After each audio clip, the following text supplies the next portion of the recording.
Okay, so if you hear any funky noises in the background, that's because my family's messing around in the kitchen. Anyways, so we'll be discussing Shera and its plot along the lines of the hero's journey. I don't know how to segue, so let's just get into it. Step 1, Departure. Number 1, the call to adventure. The call to adventure is seen in episode 1. In this episode, Adora and Catra are seen escaping the Horde. Context, the Horde is Adora and Catra's home they grew up in and the antagonist of the show. When they escape, they explore the surrounding forest on a sort of hover bike. When Adora gets knocked off by Catra, kinda rude, and is stranded in the forest. When struggling to get back up, like a loser, she ends up accidentally touching a sword. A magical sword! When touching the sword, she temporarily turns into Shera till she drops it. After finding said sword, she gets into a scuffle over the magical sword with the opposing force, aka the princesses, aka the good guys.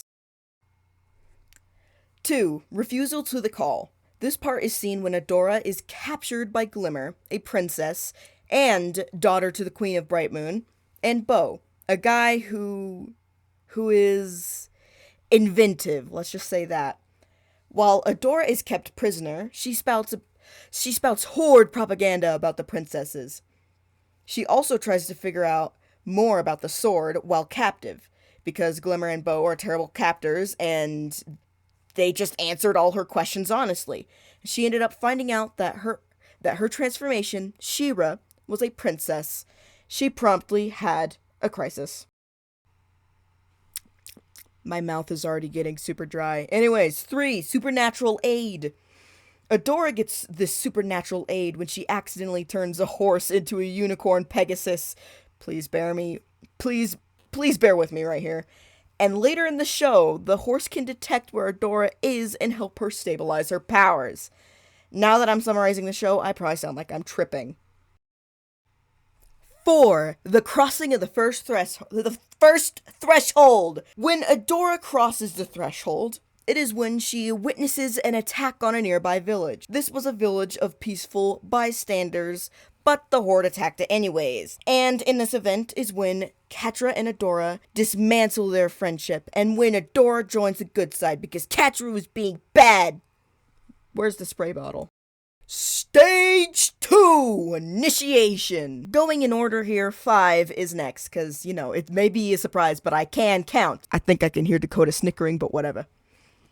The Belly of the Whale. The Belly of the Whale is expressed with multiple episodes showing how Adora first copes with the new events and learns to understand the sword. But it was quite difficult to learn anything with the sword when there's little to no information about it. So it was a near constant struggle for Adora and co. Alright, 6, the Road of Trials. The Road of Trials is demonstrated with Adora finally able to transform into Shera with little to no struggle. But now she needs to learn the powers of Shera.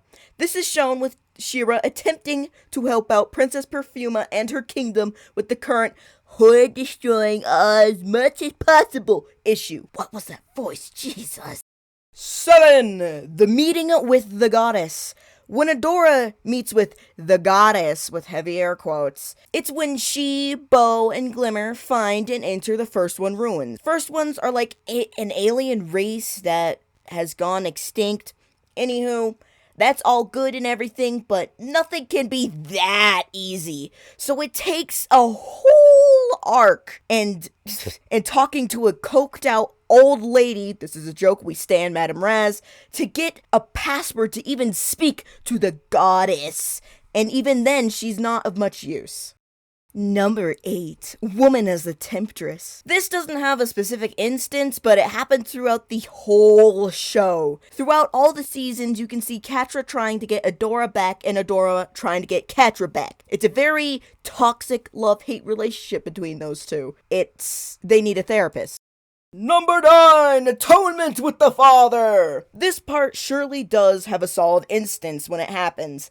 This happens when Adora and Shadow Weaver fight. Quick thing here, Shadow Weaver was the woman who raised Adora and Catra and can be blamed for all their mental issues and possibly why I diagnosed Adora with the fatal disease of horse girl syndrome. Back to what I was saying. In the fight, Adora denounces Shadow Weaver as a parental figure and breaks apart all her lies. Good for Adora, but she'd definitely get a stern talking to if it was my mom.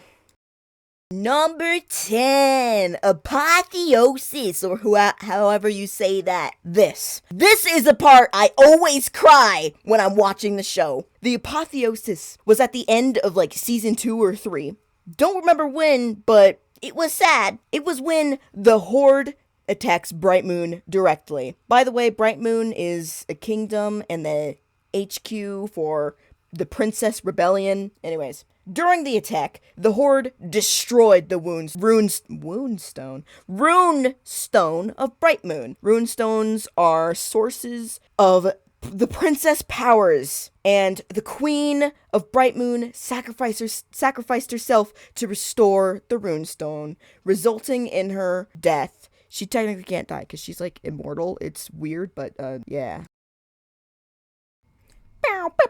Stage 3, return. Don't ask questions, I'm mentally fine. I don't need a therapist. What are you talking about? Number 11, the ultimate boon. In the I just had a stroke. Anyways, in the classical cases of ultimate boons that I can recall from memory was like in the poem of Medea and how they, let's just say they soiled the golden fleece on their wedding night. Back to the point, the ultimate boon in this case is when we get to see all the princesses, including Entrapta, Scorpia, and the King of Bright Moon. Don't remember his name. They were important to the story, but not important to the summary, but we stand them anyways. Scorpia supremacy. Anyways, they all join forces and take down Hordak, the temporary bad guy and the leader of the Horde. But things quickly go south, like always. Number 12, refusal of the return. This can be seen when an even bigger bad guy shows up, aka Horde Prime. Horde Prime shows up to pick up his little brother from the pool, but decides to stay and flatten the planet. So, Adora and the gang go into space, because that's where Horde Prime is hiding, because he's a baby, and decide it doesn't want to get his hands dirty. So, they go into space to take care of him, and Adora is willing to sacrifice everything for the rebellion, mostly because she has a bad case of hero complexes. 13, magical fight. Adora/Shera attempts to fight Horde Prime, but fails miserably and almost gets killed in the process. Yep. 14, rescue from without. In the magical fight, Catra of all people saves Adora/Shera and sends Adora back to wherever she's supposed to be. But Catra gets left behind. A noble sacrifice that I'm still salty about, but whatever. Doesn't matter what I think.